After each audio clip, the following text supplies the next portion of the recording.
My name is Andrew. My store is TNMasterPicks, where I go to flea markets, yard sales, I open sports cards, I open mystery boxes.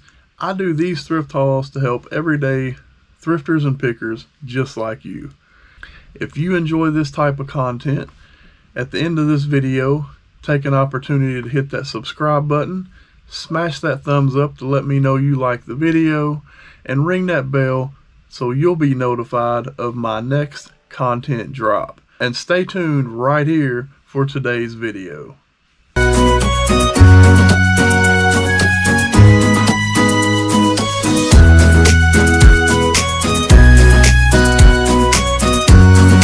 What I have here, I'm going to open today. I'm casting a shadow, and if you don't know, this is my makeshift photo station in my living room.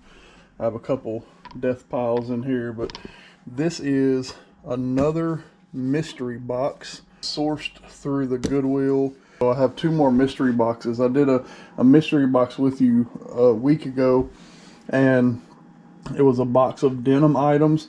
Well, I have another one here that I'm going to open up fairly soon, and then underneath it is a box, another mystery box of jeans, all men's Levi's, and we're going to open and review those. I've kind of skimmed through it just to get a little bit to talk about and see how I like. And then I have another box here covering up my death pile. That's super cool, and we're going to open that up in a few days.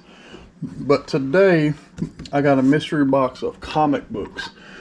I was going to say some of the mystery boxes are sourced through the Goodwill bins, but they come from other retailers either out west or in different areas of the country. They can also, this one came from a Goodwill site in Nashville. It's Goodwill Industries of Middle Tennessee.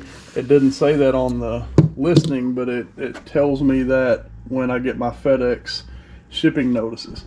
A couple reasons that I'm trying out these boxes.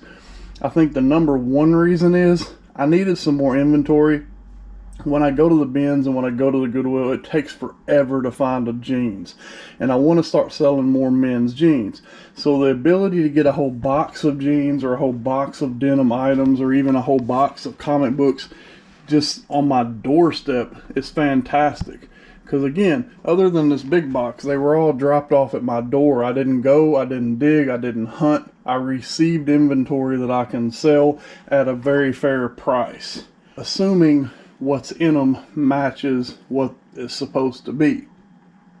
This really heavy box here at the bottom, the FedEx person, I didn't see it. They dropped it, and my wife told them, that's okay, my husband will get it, you can go. I said, no, it's their job to put it on the porch. Make them put that on the porch. So next time. I'm going to go here for a little while. I am noticing my battery's going dead, so I'm probably going to swap that battery out real quick, and then I'll be right back. Alright, I'm back. Got a fresh new battery, 100% charge. Alright, I have learned these GoPro batteries don't last too long. It went dead at the flea market over the weekend, and I forgot to bring an extra one. But in my mind, I thought, won't the battery last an hour or two? Nah. Doesn't happen when I'm filming everything. So I'm learning with the new GoPro here. This is a box, 20 comic books for, I guess, $20. I think it come up to around $1 a piece. Most comic books sell for about $3, but it is a mystery box, so if I can pull a gem out of here, a lot of them are worth $15 to $16. But either way, at $2 to $3 a piece, I should be able to make a profit. Another reason I bought these is because I have sourced a lot of comic books at sales, at help centers, at flea markets, in a quantity of 1 or 2 a piece, and I purchased supplies for comic books, and the best value was to buy 100 backs, 100 bags, and I've only used about 10 of them. So I have supplies and I have money invested in supplies, so it made sense for me to try to do this mystery box. And it's also fun. You know, I was big into comics when I was a teenager, so it gives me an opportunity to look through it and see if I can get something that's old. But it could all be new stuff, who knows? Alright, let's do this. rip number one. I'm gonna knock over my photo board. Hopefully in the summer I can do more photos outside. We're planning to hopefully build an outdoor photo station specifically for clothing, with just to kind of get it in that natural light. People love nature photos. Got a little Franken box here. They wanted to make sure it was box tight, so at least this Goodwill site understands to box things tight. They're also waterproof, so they understand how FedEx works. If it is pouring down rain, sometimes they'll put a bag on it, sometimes they'll lay it in the grass. So I'm really happy with this.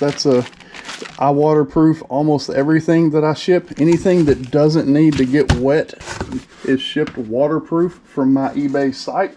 You can find the link for that eBay site below. My number one goal is to take care of my customers, make sure that they receive a good product.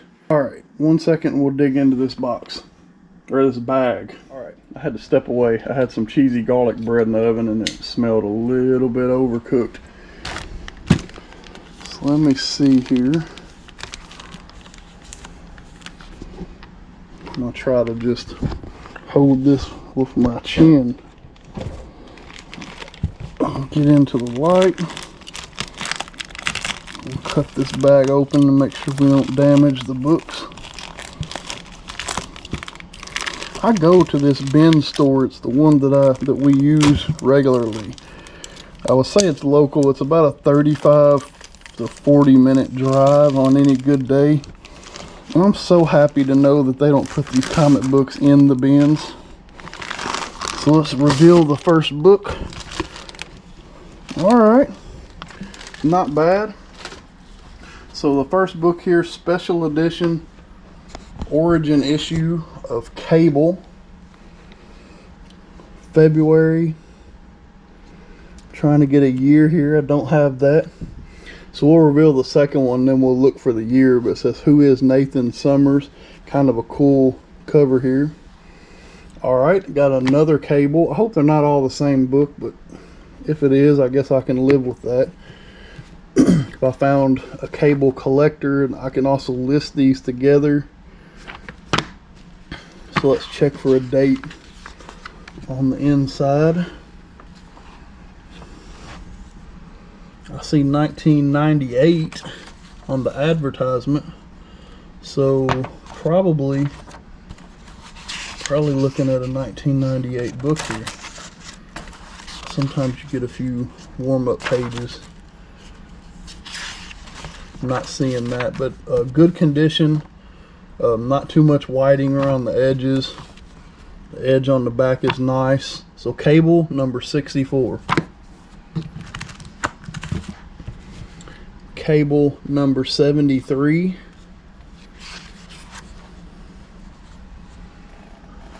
$19.99. Try to get that in the film.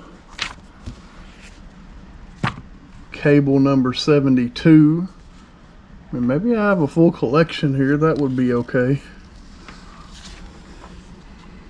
$19.99, number 72. Number 71. So this isn't bad if we end up with a full season or full set. Also 99. I used to read Cable growing up also. I believe he's been in some of the Marvel movies, or is expected to be in them. 99. Ooh, advertisement for American Pie. That takes you back. There's a flute. There's a flute. We know where that's been. Number 70. Number 69. So maybe a fast video, y'all. 68. Makes me wonder who donated. If maybe a local comic shop like Great Escape or something. Maybe they had a batch of comics they were trying to get rid of. Or it could have just been a collector that donated their collection. Number 66. So what's good about this is they can all go on one listing. And if I have someone that is a collector of the Cable comic books, they can have that multi-picker selection listing. and they'll be able to pick all the ones they want, and they'll see that I have multiple issues. I do that same way with sports cards. That's how I have 20 to 30,000 sports cards with a 1,000 item limit. There's cable number 82. That's year 2000.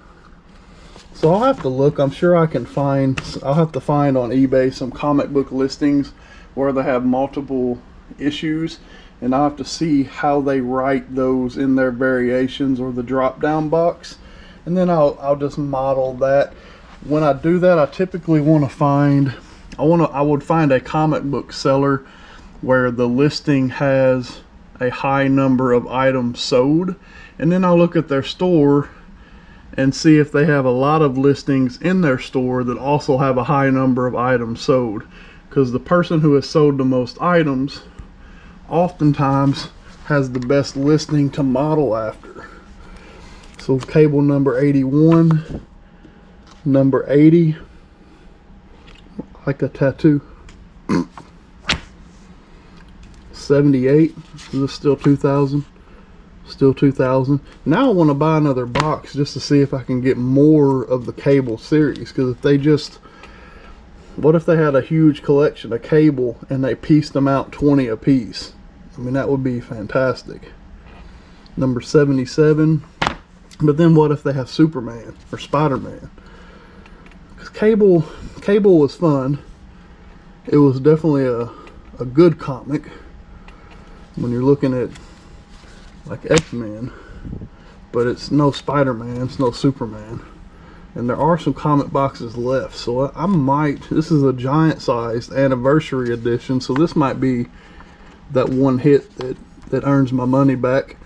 It's in good shape, direct edition, same year, 75, 74, and then this one, Power of the Atom. Very good condition, so whoever had this labeled it as very good. This is DC Comics. It's issue number 1. So number 1 is always something that's good. So maybe that's Power of the Atom number 1, Power of the Atom number 2, near mint to mint. I'm not sure about that. That was the comic book mystery box. I didn't know when I bought it, but it did happen to come from local Goodwill in Nashville, and the site it came from is the bin that I tend to shop at basically every Sunday morning. It also tells me that that site or location could soon pop up for the ability to buy pallets, because there are certain locations, warehouses of the Goodwill that will sell pallets. Their big thing is the 1,000 pound pallets of random clothing. I don't have the space for that now, but I am building a 40-foot by 24-foot storage garage in my backyard. And once I have that completed, we'll have more than enough room to do a ton of fun stuff. If you haven't done so already, subscribe to my video, follow my pages, help me reach 1,000 subscribers, and hopefully you'll enjoy these videos. So this is Andrew with TNMasterPicks, where I bring you good Tennessee picking. Have a good day.